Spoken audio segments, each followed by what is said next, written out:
를 알아봤습니다. 수익률은 투하자본분의 순수 이자산 비율, 요걸 얘기합니다. 이번엔 94페이지 볼게요. 94페이지에 우염 있죠? 우염 알아볼게요. 자, 우염이라는 것은 기대 수익률 혹은 기대 수익에서 벗어날 가능성. 그러니까 자기가 뭔가 이제 어느 정도 기대하고 있는데 여기서부터 앞으로 벗어날 가능성. 이걸요, 우염이라는 겁니다.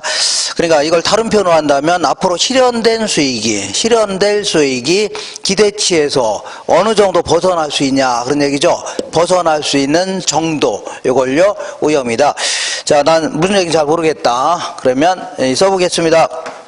자, 우염을 영어로 이제 리스크 이렇게 얘기하는데, 우염은 기대치에서 벗어날 가능성, 아니면 실현된 수익이 기대치에서 벗어날 수 있는 정도, 이런 걸 얘기하는데, 자, 어쨌거나 A라는 부동산을 보겠습니다. A라는 부동산은 1억을 투자하니까 2천만 원 정도 벌 거야. 이렇게 간단히 예측하진 않았겠죠? 그죠? 무슨 신입니까?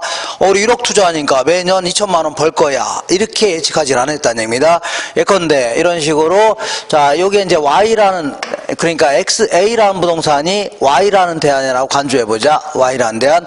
그러니까 얘는 이런 식으로 예측했다. 그런 얘기입니다. 이렇게 1억을 투자하니까, 자, 미래 여러 가지 상황을 상정해보는 겁니다. 상정. 그러니까 고시형 경기가 앞으로 좋아질 수도 있고, 보통이 될 수도 있고, 보통이라기보다는 안정적이다. 이 현재 상태를 유지한다 쳐볼게요. 그리고 불황이 될 수도 있겠네요. 자, 여러 가지 상황을 상정해서 만약에 호황이라면 한 2,100만 원 정도가 기대가 된답니다. 안정적일 때는요, 2천만 원 정도가 기대가 된대요. 그 다음에 불황일 경우는요, 1,900만 원 정도가 기대가 된대요. 이렇게 해서, 자, 그리고 앞으로 호황이 될지 안정적일지 알아요, 몰라요? 아무도 모르는 거죠. 어떻게 합니까? 다만 조지에서 오랫동안 중개활동 하신 분들한테 물어봐서 평균을 내봤더니 이렇게 될 가능성은 한 40%가 된답니다. 이렇게 될 가능성은요 20%가 된답니다. 이렇게 될 가능성은요 40% 된답니다. 이걸 이제 평균을 내본 겁니다. 이거 계산할 줄 아셔야 됩니다. 이렇게 계산하셔야 돼요. 2100 곱하기 0.4 플러스 2000 곱하기 0.2 플러스 1900 곱하기 0.4 이렇게 했더니 1년 동안에 기대되는 수익이 2천만 원 정도 자 되는구나. 이러니까 1억 투자하니까 2천만 원 정도 벌 수 있는 거 아니냐. 이렇게 해서 20% 이렇게 계산했다. 그런 얘기지. 밑도 끝도 없이 그냥 1억 투자하니까 2천만 원 벌 거야. 이렇게 예측하진 않았다는 얘기죠. 그죠? 근데 얘 같은 경우는 자기가 기대하는 기대 수익이 2천만 원 되는데 얘는 경기가 만약에 앞으로 좋아진다 하더라도 100만 원 정도 더 들어오네요. 경기가 나쁘면요 100만 원까지죠. 그러니까 기대치에서 벗어날 가능성이 그다지 크진 않다는 얘기입니다. 자, 그러니까 자기가 기대하고는 기대치 정도가 거의 들어온다는 얘기죠. 이렇게 하시면 됩니다. 자, 근데 이 Z라는 대안이 있는데 얘는 술집이라고 간주해보자. 술집. 그래서 요것도 똑같이 볼게요. 요것도 1억 투자하니까 1년 동안에 기대되는 수익이 2천만 원이랍니다. 기대 수익이 얼마라고요? 2천만 원이래요. 그럼 이것도 마찬가지로 기대 수익률이 몇 %예요? 20%가 되겠네요. 똑같이 20%인데 근데 얘는 어떻게 나온 숫자인가 볼게요. 얘는 이렇게 보겠습니다. 술집 경기가 앞으로 좋아질 수도 있고 안정적이 될 수도 있고 불황이 될 수도 있는데 어쨌거나 호황일 경우는 한 8천만 원 정도가 기대가 된답니다. 이렇게 안정적일 경우는요 2천만 원이 기대가 된대요. 그 다음 불황일 경우는요 마이너스 4천만 원이 기대된대요. 마이너스 4천이라는 것은 원금도 4천 까진다는 얘기죠. 이렇게. 근데 이제 이런 확률은 똑같다고 가정해보자. 이렇게 될 확률 40%, 이렇게 될 확률요 20%, 이렇게 될 확률 40%. 그럼 이것도 똑같이 이렇게 계산하면 됩니다. 8천 곱하기 0.4 플러스 2천 곱하기 0.2 플러스 괄호 열고 마이너스 4천만 원 곱하기요 0.4 괄호 닫고 해주면 됩니다. 그러면 이것도 똑같이 얼마 나온다고요? 2천만 원 나옵니다. 2천만 원. 그럼 이것도 기대 수익률이 얼마라고요? 20%인데 얘는 기대치가 2천만 원인데 만약에 경기가 좋다면 8천만 원 기대되죠. 그러니까 대박 날 수 있네요. 경기가 나쁘면요 쪽박 날 수 있는 거죠. 그러니까 자기가 앞으로 기대하고 있는 기대치에서 벗어날 가능성이 굉장히 크다 그런 얘기입니다. 그죠? 그래서 자 지금부터 이러한 대안을 위험이 크다 해줍니다. 이러한 대안을 뭐라고요? 위험이 작다. 다시 할게요. 위험이라는 것은 자기가 기대하고 있는 기대치에서 벗어날 수 있는 정도 있죠? 요걸 위험이라는 겁니다. 그래서 벗어날 정도가 작은 걸요 위험이 작다. 큰 걸요 위험이 크다. 이렇게 얘기합니다. 그러면 하나만 더 해볼게요. 하나만. X라는 대안이 있는데 요거는 은행에다가 예치하는 경우 생각해 볼게요. 자 1억을 예금하게 되면 1년 동안에 500만 원의 이자를 주겠답니다. 근데 은행은 뭐 전쟁 나지 않은 이상은 요거는 뭐 거의 다 뭐 돈을 주겠죠. 네, 그러니까 500만 원 받을 가능성이 100%라고 간주해 보자. 이렇게. 자, 그러니까 얘는 경기가 좋아도 500만 원, 나빠도 500만 원 주는 거 아닙니까? 무조건 얼마 준다고요? 500만 원 주는 겁니다. 그러니까 어쨌거나 경기가 좋아도 500만 원, 나빠도 500만 원. 그러니까 기대치에서 자기가 기대하고 있는 기대치가 500만 원인데 500만 원에서 벗어날 가능성이 있어 없어요? 없다는 얘기입니다. 그래서 이걸요 위험이 없다 이집니다. 위험이 없다. 그래서 위험이 전혀 없을 때의 수익률 5%를요 무위험 수익률 이렇게 얘기합니다. 뭐라고요? 무위험 수익률이다. 다시 한번 해볼게요. 자, 자기가 기대하고 있는 기대치에서 벗어날 가능성이 굉장히 큰 걸요 위험이 크다. 자, 벗어날 가능성이 그다지 크진 않은 걸요 위험이 작다. 벗어날 가능성이 아예 없다 이런 걸요 위험이 없다. 할 수 있죠? 이렇게 정리하시면 됩니다. 자, 그러면 요거를 요거를 위험도 측정이 가능한데 요거 자, 위험도 측정이 가능한데 근데 요거는 뭐 은행에다 예치하는 경우를 뭐 투자를 하기는 아주 곤란합니다. 그냥 보관료 받고 이제 파는 경우가 일반 보관료 받고 그냥 묻어놓는 거지 무슨 뭐 이게 투자입니까? 그러니까 보통 이제 이런 걸요 위험이 작다 이런 걸요 위험이 크다 해줍니다. 근데 어쨌거나 기대 수익률이라든가 위험을 계산해봐라 이런 게 이제 나올 수가 있는데 자 문제에서 뭘 할 거냐면 거기 그 94페이지 왼쪽 맨 아래 보니까 자 문제에서 이렇게 두 가지 형태로 주어질 수가 있습니다. 이렇게 볼게요. 1억을 투자했는데 경기가 호황이 될 수도 있고 안정적이 될 수도 있고 불황이 될 수 있다. 그러면 호황 시에는 3천만 원이 기대된답니다. 3천만 원. 그 다음 안정적일 경우는요 2천만 원이 기대된대요. 그 다음에 불황일 경우는요 1,000만 원이 기대된대요. 이렇게 될 확률 40%, 이렇게 될 확률 20%, 이렇게 될 확률 40%. 이런 식으로 주어졌을 때 기대치를 기대 수익률 계산해봐라. 그러면 지금 계산한 거 있죠? 지금 제가 한 것처럼 계산하시면 됩니다. 어떻게 하면 돼요? 3,000 곱하기 0.4 플러스 2,000 곱하기 0.2 플러스 1,000 곱하기 0.4 하면 얼마 나오냐면 2천만 원 나옵니다. 자, 1년 동안에 기대된 수익이 얼마라고요? 2천만 원 나옵니다. 그러니까 곧바로 20%다. 몇 프로라고요? 20%. 이렇게 계산하면 되겠네요.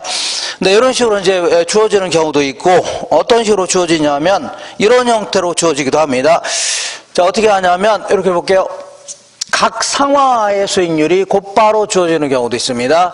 그러니까 1억을 투자하니까 호황일 때는 3천만 원 벌 수 있죠. 그럼 이때는 몇 프로 버는 거예요? 이때는 호황일 경우는 30% 버는 거네요. 30%. 그 다음에 안정적일 경우는 20% 2천만 원 벌 수 있죠. 그러니까 몇 프로 버는 거예요? 20%를 벌 수 있다 그런 얘기입니다. 20%. 그 다음에 불황일 경우는 1,000만 원이니까 몇 프로 벌 수 있는 거예요? 10% 벌 수 있죠. 이렇게. 자, 이렇게 해서 각 상황하의 수익률이 곧바로 이렇게 주어지는 경우가 있습니다. 요게 바로 그거입니다. 그거. 자, 맨 아래. 그거 있죠? 그러면 요때는 오른쪽 맨 위에 볼게요. 요때는 기대 수익률을 계산할 때는 더 쉽습니다. 이렇게 어떻게 하냐면 이렇게 해주면 돼요. 이거 곱하기 이거 더하기 이거 곱하기 이거 더하기 이거 곱하기 요거 해주면 돼요. 근데 이렇게 해주는데 이때 이제 주의할 게 한쪽이 100분의 1이면 한쪽은요 소수점을 계산하셔야 됩니다. 그러니까 자 어떻게 해요? 다시 자 40% 그다음 에이 뭐 하는 거예요? 자 호황일 때는 30%, 그 다음에 안정적일 경우는요 20%, 불황일 경우는 10% 이렇게 한 다음에 여기다가 확률을 곱할 때는 한쪽이 100분의 1이고 한쪽은 소수만 하고 있죠. 그러니까 호황이 될 확률은 40%니까 여기다 0.4를 곱하면 됩니다. 여기는 얼마라고요? 0.2. 여기다 얼마라고요? 0.4. 이렇게 해서 전부 더해주면 됩니다. 이렇게 이렇게. 자, 이렇게 해서 더한 게 20% 딱 나올 겁니다. 이렇게. 그러니까 얘는 그냥 계산기 가지고 툭툭툭 치면 되는 겁니다. 툭툭툭 치면 돼요. 자, 이번에는 오염을 한번 계산해봐라. 요게 이제 최근 한 10년 동안에 이거 2번을 물어봤고, 또 한 번은요, 지문에 살짝 비스무리하게 끼워서 또 물어보기도 했습니다. 그러니까 요거를, 무시하기도 그러니까, 그래서 한번 계산해 볼게요. 그래서 나는 요거는 도저히 난 힘들어서 뭐 계산 못하겠다 그러면 포기하세요. 뭐라고요? 포기하셔야 됩니다. 그러니까 근데 나는 요번에 기필코 요번에 수석에서 아무래도 그 침체된 우리 가문의 영광을 한번 찾아보겠다 이런 식으로 하신 분들은 한번 연습해 오시고, 나는 그냥 한 70점이나 맞고 합격하겠다 그러면 대충 그런 거구나, 대충 그냥 기대치에서 벗어나가서 큰 걸 뭐라고요? 오염이 크다 해주면 됩니다. 작으면요 오염이 작다 이렇게 해주면 됩니다. 그러니까 오염은 이제 분산이라는 게 있고 이제 표준 편차라는 게 있는데, 자, 이렇게 분산과 표준 편차로 측정이 가능합니다. 자, 분산을 이거 시그마 제곱이다 이런 표현을 씁니다. 시그마 뭐 이런 게 있습니다. 얘는 뭐라고요? 시그마다 이럽니다. 이렇게. 자, 그러면 자, 어제거나 기대치가 몇 프로라고요? 20%인데 20%인데 기대 수익률이 20% 아닙니까? 기대치에서 이렇게 크게 벗어날 수 있고 작게 벗어날 수 있죠. 그러니까 어느 정도 벗어나 있냐 그런 얘기입니다. 그럼 만약 호황일 때는 20%에서 30% 그러니까 10% 벗어나 있는 거죠. 그러니까 자, 30% 빼기 20% 하니까 몇 프로가 벗어나 있어요? 10%가 벗어나 있네요. 그러니까 만약에 안정적일 경우는요, 거의 하나도 안 벗어나 있죠. 그러니까 20% 빼기 얼마라고요? 20% 해주니까 하나도 안 벗어나 있네요. 그 다음에 불황일 경우는 이것도 10%가 벗어나 있죠. 기대치에서 어느 정도 벗어나 있냐 하는 거 아닙니까? 그러니까 10% 벗어나 있는데 얘는 밑으로 10% 벗어나 있네요. 밑으로 아래로. 그러니까 이때는요 10% 빼기 20% 해주면 되겠네요. 이렇게. 자, 이렇게 해서 이렇게 한 게요 분산입니다. 분산. 그래서 이렇게 될 확률 얼마라고요? 0.4. 이렇게 될 확률요 0.2. 이렇게 될 확률요 0.4. 이렇게 계산하면 됩니다. 이렇게 전부 더해주면 돼요. 이렇게. 여기 이제 분산입니다. 근데 요 분산을 이렇게 계산했다면은 분산은 0이 나옵니다. 얼마 나온다고요? 0. 왜 0이 나오나 볼게요. 왜 0이 나오면, 자, 요거 계산하면 10% 곱하기 0.4 하니까 4%죠. 그 다음에 얘는요, 뭐 0에다 뭘 곱해도 0이 됩니다. 얘는요, 마이너스 10% 곱하기 0.4 하니까 마이너스 4% 아닙니까? 전부 다 합치면 얼마예요? 0이죠. 0이 나옵니다. 아니, 위험이 하나도 없다 그런 얘기 아닙니까? 은행도 아니고 무슨 위험이 없습니까? 위험이 있어 없어요?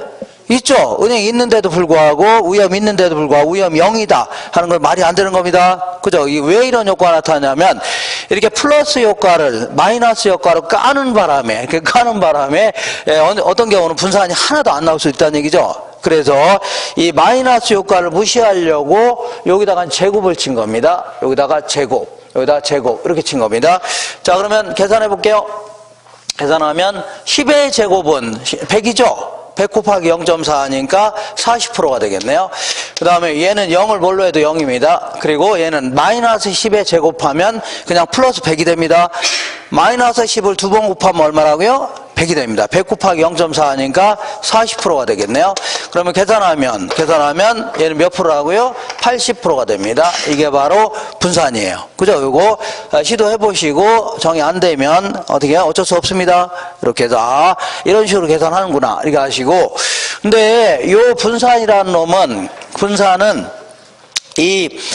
그 플러스 마이너스 효과를 무시하려고 인위적으로 제곱을 쳐놓은 거죠. 그죠? 제곱을 쳐놓기 때문에 이 볼륨 자체가 무진장 커진 겁니다. 그러니까 이게 이제 여러 상황이라고 차이가 굉장히 커진다면 몇천 프로 이렇게 나갈 수도 있습니다. 그러니까 이렇게 된다면 기대 수익률하고 비교하기가 아주 곤란하죠. 인위적으로 제곱을 하는 바람에 볼륨 자체가 굉장히 커진 겁니다. 그래서 다시 원상태로 돌려놓을 필요가 있다는 얘기죠. 볼륨 줄여놓을 필요가 있어서 요거를 분산을 루트로 씌운 겁니다. 분산을. 그런 게 있습니다. 루트를 씌우게 되면 8.9443% 이렇게 나옵니다. 이렇게 해서 오염은 기대치에서 벗어날 수 있는 정도 있죠. 요거를 위험이라는데, 자, 이렇게 계산해보면 이제 이렇게 됩니다. 자, 그래서 나는 도저히 계산 못하겠다. 그러면, 기대치에서 벗어날 가능성이 큰 걸 뭐라고요? 위험이 크다. 벗어날 가능성이 작으면요, 위험이 작다 해줍니다. 자, 그러면 이번에는, 어떤 사람은 기대치가 동일한데도 불구하고 어떤 사람은요, 이런 걸 좋아하는 사람이 있고 어떤 사람은요, 이런 대안을 좋아하기도 한다는 얘기죠. 그러니까 투자자마다 자, 유형이 다를 수가 있는데, 투자자의 유형을 크게 이제 세 가지 형태로 구분합니다. 맨 먼저, 얘는요, 오염 회피형 투자자 이렇게 얘기합니다. 이걸요, 오염 선호형 투자자. 그리고 이걸요, 오염을 아주 싫어한다 해서 오염 혐오형 이렇게 얘기합니다. 얘는요, 오염을 자꾸 추구한다 해서 오염 추구형. 그리고 얘는요, 오염 중립형 이렇게 얘기하는데, 어쨌거나 오염 회피형 투자자는 자, 다른 조건이 동일하다는 가정이 있다면 뭐라고요? 다른 조건이 동일하다는 얘기는 기대치가 동일하다 그런 얘기입니다. 뭐가 동일하다고요? 기대치가 동일하다면 가능하면 오염이 작은 놈을 선택하는 사람이 있죠. 이걸 뭐라고요? 오염 회피형, 오염 혐오형이라는 겁니다. 그러니까 오염을 혐오한다고 해서 오염한 투자는 아예 투자하지 않겠다 그게 아닙니다. 상대적인 게 됩니다. 상대적으로 다른 조건이 동일하다면 가능하면요, 오염이 작은 놈을 선택하겠다는 얘기죠. 이런 사람을 뭐라고요? 오염 회피형이라는 겁니다. 그러면 반대로 오염 선호형은요, 다른 조건이 동일하다면, 예컨대 기대 수익률이 동일하다면 가능하면 오염이 큰 놈을 선택하는 사람이 있죠. 이런 걸 선택하는 사람을요, 오염 선호형이라는 겁니다. 오염 뭐라고요? 선호형. 근데 우리는 모든 사람은 합리적 인간을 가정합니다. 합리. 그러니까 이런 얘기를 해볼게요. 자, 합리적인 인간이라면, 이성에 부합된 행동을 한다면, 기대치가 동일하다면, 뭐가 동일하다고요? 기대 수익률이 동일하다면, 가능하면, 뭐 기대치가 동일하다면 가능한 위험이 작은 놈을 다 선택한답니다. 왜 그러냐면, 기대치가 동일하다면, 가능하면 내가 기대했던 기대치가 딱 들어왔으면 좋겠죠? 이거 굳이 벗어나는 걸 좋아하지 않는다는 얘기입니다. 기대치가 커지는 것도 아니고 동일하다면요, 가능하면요, 위험이 작은 놈을 선택한다는 얘기입니다. 알겠나요? 그러니까 모든 사람은 뭐라고요? 합리적 인간을 가정했을 때는 오염 회피형을 가정합니다. 뭘 가정한다고요? 오염 회피형. 그러면 실질적 의미의 오염 선호형은 비합리적 인간을 가정합니다. 비합리적이라는 게 이성에 부합된 행동이 아니라는 얘기죠. 이런 사람, 그러니까 도박하는 사람들 생각하시면 됩니다. 어떤 사람이라고요? 도박. 자, 이런 사람들은 개그맨이라든가 뭐 탤런트 이런 애들이 자, 이 도박하다가 방송가에서 쫓겨나는 사람은 간혹 봐야 안 봐요? 신정환 이런 애들 있잖아요. 이런 애들이 자, 무슨 뭐 조그만 이익을 얻으려고 도박하겠나요? 조그만 수익 얻으려고 하는 건 아니겠죠? 아주 큰 수익을 얻으려고, 무지막지하게 큰 수익을 얻으려고 아주 큰 위험, 방송국에서 쫓겨날 것까지도 각오하겠다는 거 아닙니까? 이런 사람을 뭐라고요? 오염 선호형이라는 겁니다. 되시죠? 그러니까 우리는 다 누구를 가져간다고요? 기대치가 동일하다면 가능하면요, 오염이 작은 놈을 선택한 사람 있죠? 이런 사람을 가정합니다. 이렇게. 다만 모든 사람은 합리적 인간을 가정하는데 오염 회피형을 가정하지만 상대적으로 공격적인 투자자가 있고 보수적 투자자가 있습니다. 이렇게 상대적으로 위험을 더 많이 감수하려는 사람이 있는가 하면 좀 덜 감수하려는 사람이 있죠. 이런 사람을 가정하는 겁니다. 다시 할게요.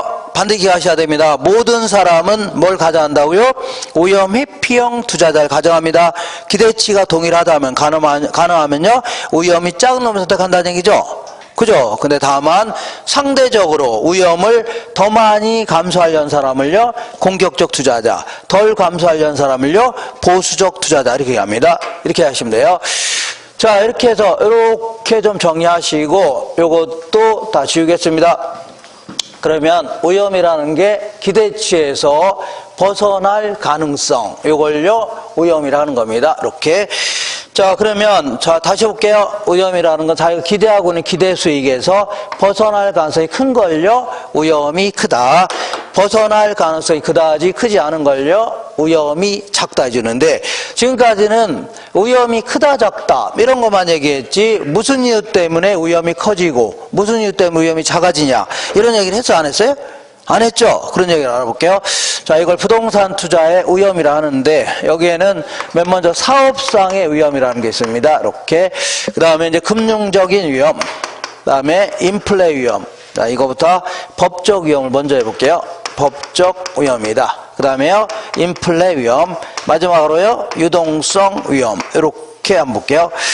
자, 그러면 사업상 위험은 이렇게 뭐냐면, 야, 유독 고시원 사업 하는 바람에, 다른 사업이 아니라 무슨 사업이라고요?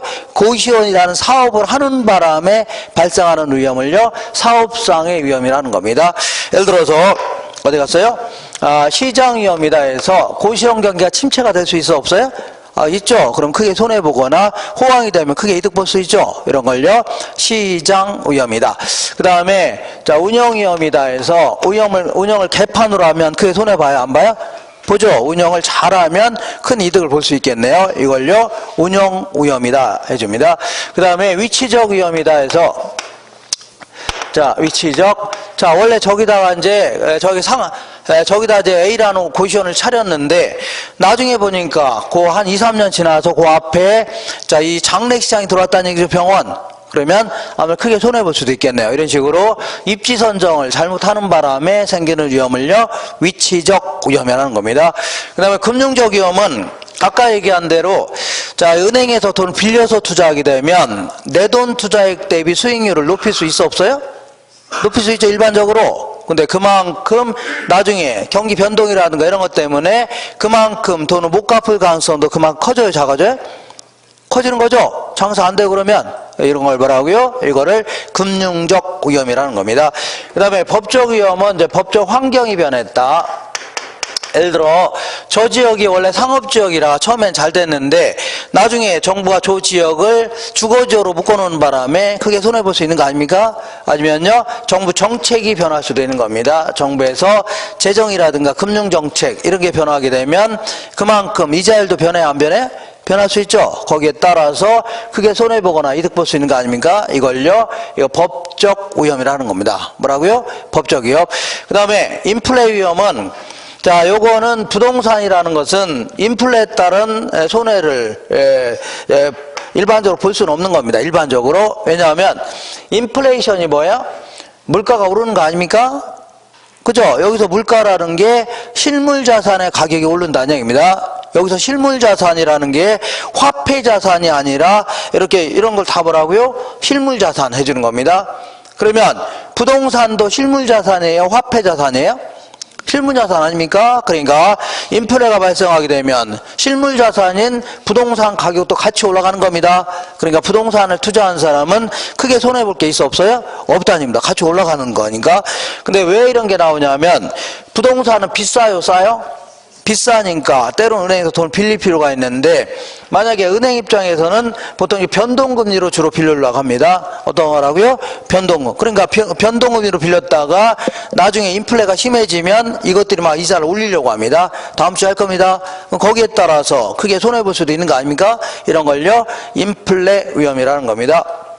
유동성 위험은, 자, 부동산을 팔려고 내놨는데, 자, 그 아파트 같은 경우는 그래도 잘 팔리지만 상가라든가 공장이라든가 토지 이런 것들은 5년이 되도록 10년이 되도록 안 팔릴 수 있죠. 이런 식으로 빈번한 매도 매수가 없는 경우에는 나중에 헐값에 팔 수밖에 없는 거 아닙니까? 이런 걸 뭐라고요? 유동성 위험이다. 현금화시키기 어려운 위험을요, 유동성 위험이다. 이렇게 합니다. 이렇게 정리하시고 한 장 넘겨볼게요. 넘겨보시면, 자, 이번에는 요 지역은 왜 한 10% 정도가 형성되어 있냐, 이거 알아볼게요. 이쪽으로 오겠습니다. 요 지역은 왜 한 10% 정도가 형성되어 있냐, 알아볼게요. 자, 요거는 전부 다 이제 어디서 나온 용어들이냐면 금융시장에서 주로 나오는 이러한 용어들인데, 자, 생각해 볼게요. 우리 은행권에서 형성되어 있는 이자율이 한 3%라고 간주해 보자. 몇 프로라고요? 3%. 근데 물론 은행마다 이 예금 이자율은 차이가 나요, 안 나요? 날 거 아닙니까? 은행 상품별로 차이가 날 수 있죠. 그렇지만 평균 잡았을 때 얼마라고요? 3%라는 얘기입니다. 평균 잡았을 때 3% 이렇게. 자, 근데 왜 저축은행권에서의 형성되어 있는 이자율은 요것도 약간 높습니다. 높아요. 예를 들어 한 5% 정도라고 간주해보자. 왜 저축은행으로 가면은 이자율이 높냐, 그런 얘기입니다. 우리 한번 생각해 볼게요. 생각한다면, 자, 이 은행 같은 경우에는 우리 같은 사람도 돈 빌리죠. 예금 받아갖고 주로 어디다 빌려주냐면 신용대출 한다 하더라도 신용 등급이 아주 좋은 사람들 있죠. 1등급, 2등급, 상등급 막 이런 사람한테 주로 빌려줍니다. 그죠? 그리고 그 직업도 좀 탄탄한 사람 있죠. 이런 사람들한테 빌려주는 거지. 저 같은 사람이 가서 돈 빌려달라면 꺼져 그럽니다. 발 디딜 틈도 안 줘요. 그러니까 얘들은 나중에 회수를 못할 가능성이 있어 없어요? 별로 없다. 그리고 이것들은 건설사한테 빌려준다 하더라도 주로 이제 현대라든가 대우라든가 삼성 같은 제1군 건설업체입니다. 이런 데에 막 빌려주는 겁니다. 그러다 보니까 행여나 분양이 안 된다 하더라도 걔들은 다른 돈도 많겠죠. 다 갚는다는 얘기입니다. 그러니까 회수 못할 가능성이 거의 없죠. 그죠? 그러다 보니까 예금자들의 돈을 못 돌려줄 가능성은 거의 없다는 얘기입니다. 근데 이 저축은행은 저축은행 가서 물어보면 아시겠지만 얘들은 신용대출 해주더라도 1등급짜리가 3등급짜리가 뭐하러 여기 가서 돈 빌립니까? 은행 가서 빌리죠. 그죠? 그러니까 보통 이제 4등급 내지 6등급 정도 되는 사람 있죠. 신용이 좀 낮은 사람들한테 돈을 빌려줍니다. 그러다 보니까 나중에 회수를 못할 가능성도 있고, 그리고 건설업자한테 빌려준다 하더라도 아무래도 1군 건설업자가 뭐하러 여기서 빌립니까? 그죠? 그러니까 주로 이제 그 건영 아파트라든가 뭐 지능 아파트 이런 거 있죠. 아니면 무슨 삼부 아파트 이렇게 제2군 건설업체 이런 데다 빌려줍니다. 그러다 보니까 나중에 분양이 안 되면 회수를 못할 가능성도 굉장히 많아집니다. 실례로 2011년도에 수도권 외곽 쪽에다가 이런 데다 아파트 무지막지하게 지어댔는데 요거는 1군 건설업체든 2군 건설업체든 다 이제 그 분양이 거의 안 됐습니다. 분양 안 된 거는 사실인데 분양이 잘 안 된다 하더라도 이 제1군 건설업체들은 돈을 갚아 나갈 수 있을 겁니다. 왜냐하면 지들은 워낙에 다른 데 돈이 많죠. 근데 제2군, 3군 건설업체들은 돈이 없으니까 돈을 못 갚은 겁니다. 그러니까 분양이 안 되니까 돈을 못 갚은 거예요. 그 당시에 거의 500만 원 이상이 막 분양이 안 돼갖고 막 비어 있었습니다. 500만이 아니라 5만 원 정도가 비어 있었던 겁니다. 그러다 보니까 결국은 회수를 못한 거 아닙니까? 회수를 못했죠. 그래도 우리나라에서는 5천만 원 이하 같은 경우는 예금자 보호법에 따라 돌려줘야 됩니다. 예금자들은. 그죠? 그러다 보니까 결국은 공적 자금을 투입해서 그 당시 저축은행 돈을 막아줬던 겁니다. 그죠? 그래서 그때 이제 막아준 27조 정도의 공적 자금을 투입해서 막아줬던 겁니다. 그죠? 그래갖고서 이제 그 이후에 이 돈을 회수해야 되는데 이것들이 회수할 길이 없는 거죠. 그러니까 결국 이걸 퇴출시킨 겁니다. 아예 없애버린 겁니다. 그 당시에 쫓겨난 저축은행이 토마토 저축은행이라든가 아니면요 사마 저축은행, 부산 저축은행, 솔로몬 같은 거 있죠. 이런 데가 그 당시에 돈을 못 갚는 바람에 다 쫓겨난 그러한 이 저축은행들입니다. 그러니까 얘네들은 5천만 원 넘어갔을 때 나중에 회수를 못할 가능성도 그만큼 커요, 작아요? 크다는 얘기입니다. 그죠? 그러니까 뭐하러 여기다 예금합니까? 여기다 예금하죠? 그죠? 근데 만약에 저축은행이 이자를 더 준답니다. 뭘 더 줘요? 더 준다면 행여나 만약에 못 받을지 모르지만 이자를 더 준다니까 예금할 수 있어 없어요? 있다는 얘기입니다. 이렇게. 그 다음에 투자신탁이라 해서 요거는 이제 우리 주변에 볼 수 있는 한화투자증권이라든가 아니면요 그 미래에셋 이런 데를 얘기하는데 얘네들은 우리 같은 사람들 돈을 이제 그 펀딩합니다. 모은 돈을 펀드라는데 이 돈 가지고 주로 주식에 주로 투자합니다. 그래서 주식 투자해 갖고 주가가 문장 올랐다 그러면 걔들 수수료 빼고 우리한테 줄 돈이 많아지는 거죠. 근데 주가가 폭락하게 되면 아예 우리는 원금도 회수 못할 수 있는 겁니다. 그러니까 이거에 비해서도 훨씬 더 위험이 큽니다. 그러다 보니까 저는 이제 그 전에 제가 얘기했나, 미래에셋에서 운영하는 잘 나가는 MVP 60펀드라는 게 있는데 걔들이 이제 평균적인 수익률이 한 8%라고 앉아보자. 약간 이거보다 낮지만 어쨌거나 거기는 7% 돼 있죠. 요거는 그 밑에하고 숫자를 맞추려고 하는 겁니다. 맞추려고 하는 거니까 한 8% 정도로 형성돼 있다. 가정해보자. 8%라는 얘기는 아니고 이 정도라 가정해보자.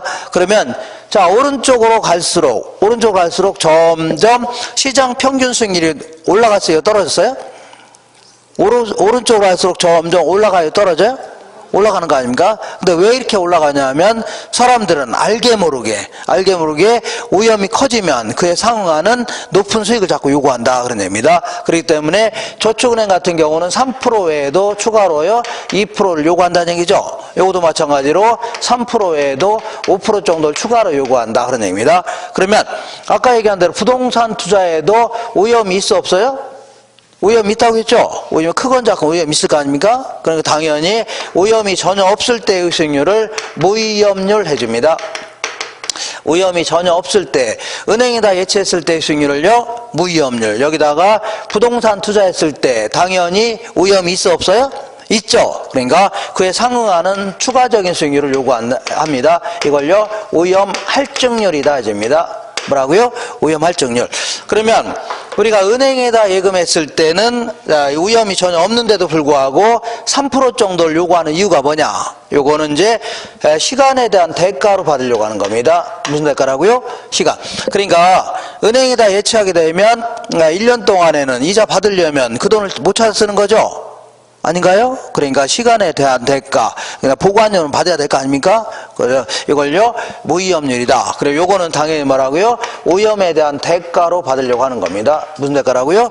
오염에 대한 대가. 그래서 이 무위험률은 오염과는 상관없이 제1금융권에서의 화폐의 수요 공급 있죠? 이런 거에 따라 결정됩니다. 일반 경제 상황, 이런 거에 따라 결정되고, 요거는요, 오염에 따라 결정되는데, 여기서 매우 어려운 얘기를 한번 해볼게요. 매우 어려운 얘기. 자, 그러면 여기다 부동산 투자했을 때 위험은 자, 이 크게 두 가지가 있는데 조금 이따 할 겁니다. 내가 잘해서 아니면 내가 못해서 생기는 위험이 있어 없어요? 있죠. 예를 들어서 내가 운영을 잘하면 큰 돈 벌어요, 못 벌어요? 큰 돈 버는 거 아닙니까? 운영을 개판으로 하게 되면 크게 손해보죠. 입지를 잘 선정하면 큰 돈 버는 거 아닙니까? 입지를 잘못 선정하면 크게 손해보는 거죠. 아, 이거는 지가 잘해서 지가 못해 생긴 위험 아닙니까? 그죠? 근데 자, 이 지역은 어떤 고시원을 구입한다 하더라도 나랑은 상관없는 위험 수준이 있어 없어요? 그러니까 내가 잘해서 못해서가 아니라 이 지역에 있는, 이따가 조금 이따 할 겁니다.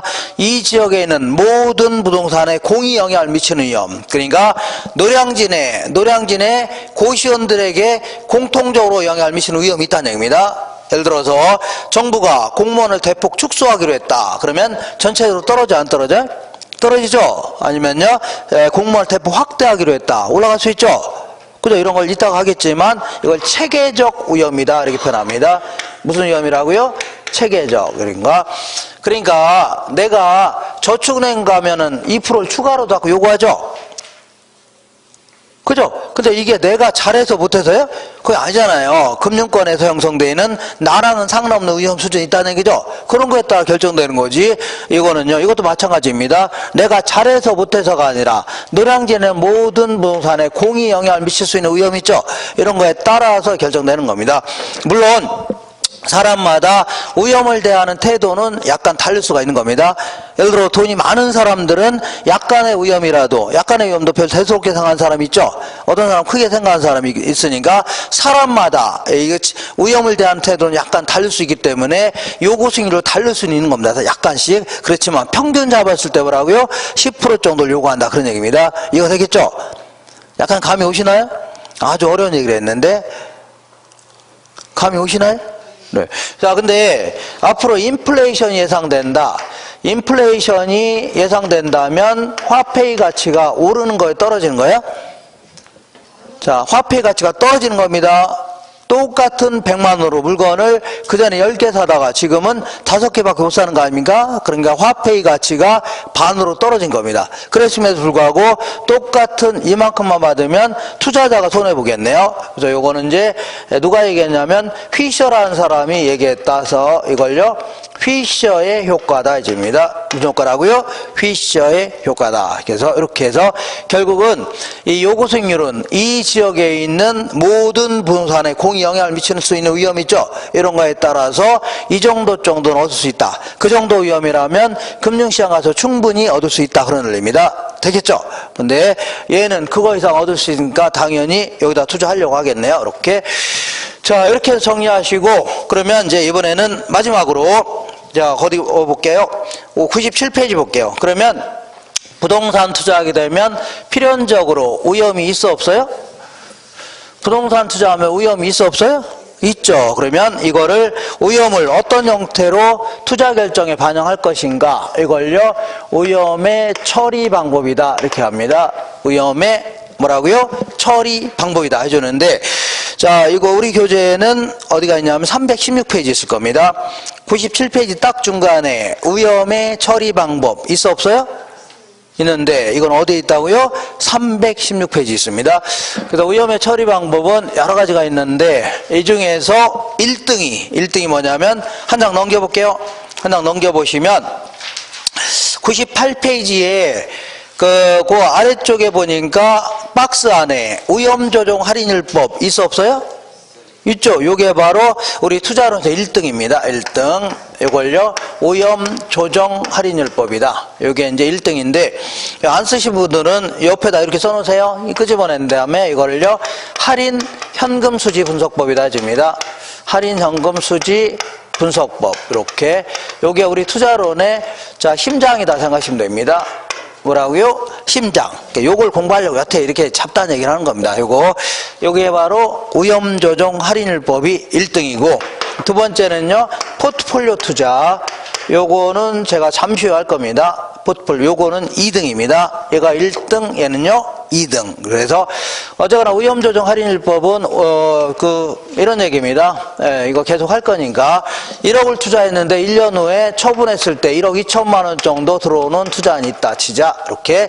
그러면 요거를 현금 유출액. 얘를요, 현금 유입액 해줍니다. 근데, 누차 얘기하겠지만, 나간 돈과 들어온 돈을 단순히 비교하는 것은 큰 의미가 없다는 얘기죠. 그래서 앞으로 들어올 돈을 다른 데 투자했더라면 충분히 얻을 수 있는 수익률인 요구 수익률로 할인합니다. 할인하게 되면 요 어떤 금액이 나오는데 요걸요, 투자 가치다. 이 정도의 가치는 있다는 얘기죠. 이렇게 합니다. 그래서 여기서 요거 뺀 거를 수년가 해줍니다. 무년가라고요? 수년가. 이것분의 이거 한 걸요, 수익성 지수. 이렇게 해서 계산하는 게 가장 논리적이고 가장 합리적인 이러한 투자 분석인데, 만약에 저 지역의 위험이 커졌다. 위험이 커질 수 있죠. 그러면 위험이 커지면 요구한 수익률이 올라가는 겁니다.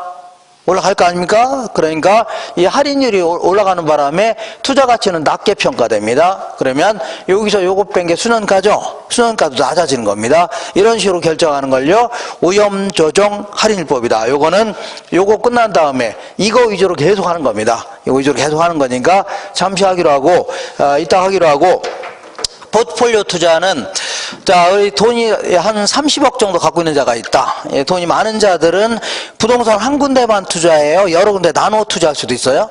나눠 투자할 수 있는 거 아닙니까? 그럼 나눠 투자하게 되면 어떤 효과가 있냐면, 포트폴리오 구성하더라도 기대 수익률 자체가 줄어든 건 아닙니다. 줄어들지 않고 위험이 줄어든 효과가 나타납니다. 위험이. 그래서 요걸 기초로 해서 만족감이 극대화되는 투자 집합 있죠? 요거 한번 찾아보겠다 하는 걸요, 포트폴리오 투자다입니다. 되겠죠? 포트폴리오. 이렇게.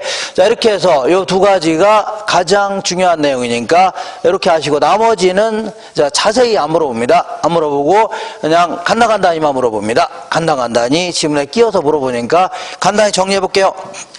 거꾸로 돌아오셔서 97페이지 보겠습니다. 자, 97페이지 딱 중간에 위험을 회피하겠다. 그래서 여기서는 요거는 이제 여기서 말하는 것은 위험한 투자를 아예 제외하겠다 그런 의미입니다. 제외하겠다. 그러니까 돈만 생기면 은행에다 묻어놓겠다는 얘기죠. 이런 거는 뭐 진정한 의미의 투자를 하기는 아주 곤란합니다. 그죠? 그러니까 그냥 은행에다가 보관료 받고 묻어놓는 거지 무슨 투자를 하기는 아주 곤란하죠. 그 다음에 위험을 전가하겠다. 요거는 내가 부담해야 될 위험을 다른 사람한테 떠넘기겠다는 얘기죠. 떠넘기는 걸 뭐라고요? 위험을 전가시킨다 입니다. 예를 들어서 어떤 상가를 임대하면서 이렇게 자, 한 달에 200만 원 받기로 하고서 5년 동안 빌려주기로 했는데 한 2년 정도 지났더니 물가가 무진장 올랐습니다. 인플레가 심해졌죠. 그러면 화폐의 가치가 오르는 거예요? 떨어지는 거예요? 자, 물가가 막 상승하게 되면, 인플레가 심해지면 화폐 가치가 떨어진다고 했죠? 그랬음에도 불구하고 계속 200만 원만 받으면 누가 손해보냐면, 자, 이 집주인이 손해봅니다. 누가 손해본다고요? 집주인. 그래서 안 되겠다. 인플레가 심해지면 얘를 한 250만 원 올리겠다는 얘기죠? 이런 식으로 해서 자, 이 집 주인이 부담해야 될 위험을 세입자한테 떠넘기는 형태이죠. 이런 형태로 하는 걸요 오염을 전가시킨다. 아니면 다음 주에 하겠지만 은행은 고정금리로 빌려줬다가는 인플레가 심해지니까 그때는 화폐 가치가 떨어지죠. 그때는 손해봅니다. 그래서 만약 변동금리 형태로 빌려주게 되면 인플레가 심해지면 그 차입자 있죠. 고자한테 자, 이 이자를 올리면서 떠넘기는 형태가 됩니다. 이런 걸 답을 하고요. 오염의 전가다. 아니면 보험에 가입하는 거 이것도 일종의 다 보험사한테 떠넘기는 형태입니다. 이런 걸 답을 하고요. 오염의 자 전가다 해집니다. 그 다음에 이번에는 보수적 예측 기법. 자, 얘는 뭐 그야말로 이렇게 하는 겁니다. 1억을 투자했을 때, 자, 경기가 호황이 될 수도 있고, 보통이 될 수도 있고, 불황이 될 수도 있는데, 자, 얘는 계산할 때 이렇게 계산합니다. 호황이나 보통, 이런 거 다 무시하고, 최악의 경우에는, 아무리 불황이라 하더라도, 최악의 경우는 800만원 정도는 걸릴 거 아니냐. 800. 그러면 최소한도로 자 수익은 가능한 낮게 비용 크게 예측해서 최소한도로 800만원 건질 거 아니냐는 얘기죠. 그럼 요걸 가지고 기대치가 뭐 8%니까 요거를 요구 수익률하고 비교하겠다 뭐 그런 얘기인데 이런 식으로 투자 결정했다가는 웬만한 대안은 다 기각할 가능성이 높아집니다. 그죠? 선택할 가능성이 거의 없다는 얘기죠. 몇 개. 그러면 이것도 문제가 될 수 있겠네요. 그 다음에 이번에는 민감도 분석이라는 게 뭐냐면 자, 우리 기대 수익이라는 걸 계산하려면 여러 가지 뭐 임대료도 적절히 잘 예측해야 되고 그 다음에 공실 같은 것도 잘 예측해야 될 거 아닙니까? 불량부채다 이런 것도 잘 예측해야 되고 뭐 각종 경비라든가 뭐 기타 소득이라든가 등등등 다 예측해야 되죠. 그러니까 요걸 투입 요소, 이거 산출 요소 이렇게 표현하는데 어쨌거나 자 이걸 계산할 때 이렇게 해보는 겁니다. 일단은 처음에 예측치를 다른 건 그대로 놔둔 상태에서 임대료만 살짝 올려보고 살짝 내려볼 수 있죠. 그죠? 한 1% 올려보고 1% 내려볼 수 있는 거 아닙니까? 그러면 얘가 변해야 안 변해요? 변할 수 있겠네요.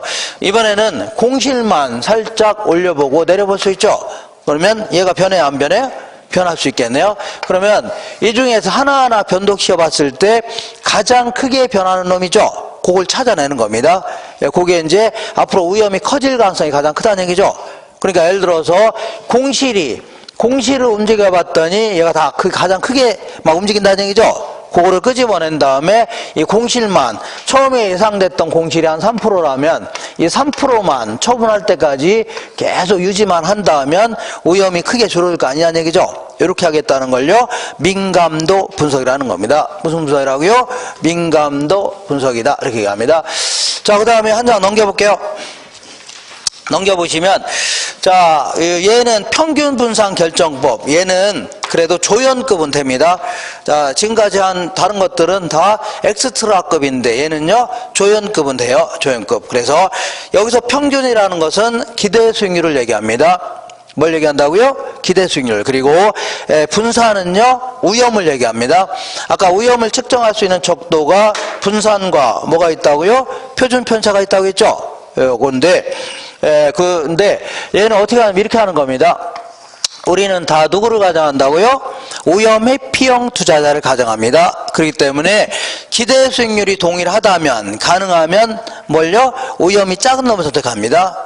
거꾸로 위험이 똑같다면요 기대치가 높은 놈 있죠. 요걸 선택하려고 합니다. 그러니까 요 기대 수익률하고 위험을 하나의 평면에 집어넣은 다음에 점을 찍어보는 겁니다. 이렇게 해서 점을 찍어보고서 여기는 뭐가 있냐면 A라는 부동산 자, 점을 쭉 A는 여기 있답니다. B는 여기 있고 C는요 여기 있답니다. D는요 여기 있답니다.